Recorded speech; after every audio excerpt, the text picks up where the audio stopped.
Balitang Nationwide sa tanghali. Ang DPWH naman mga kabrigada ipatatawag ng House Panel kaugnay ito sa flood control projects. Mula sa Batasang Pambansa, Brigada Haji Caaminyo, ibrigada mo! Brigada Live Report.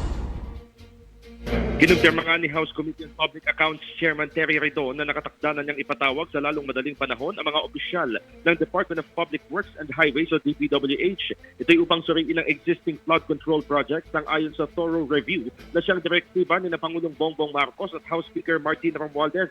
Bunsod na rin ng naranasang malawakang pagbaha na sanhi ng hanging habagat. Sa panayam ngayong araw, sinabi ni Redon na kanyang ipatatawag si DPWH Secretary Manuel Bonoan at kung kinakailangan ay ang district engineers at regional directors.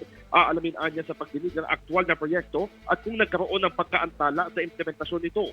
Bubusisiin din ng komite kung kailangan pa talaga ang nasa listahan ng proyekto, kung blacklisted ang kontratista at kung kasabwat ba ang DPWH officials o mga politiko tulad ng senador at kongresista.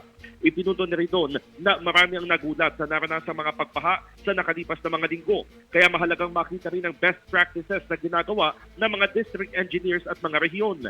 Dagdag pa ng mababatas, dapat na mabusisi ng gusto ang budget ng DPWH dahil mahirap na dinadagdagan lamang ito ngunit hindi naman natatapos o hindi tama ang ipinatutupad ng mga proyekto. In the heart of changing lives, ako si Brigada Haji Caaminyo ng 105.1 Brigada News FM Manila, The Music and News Authority.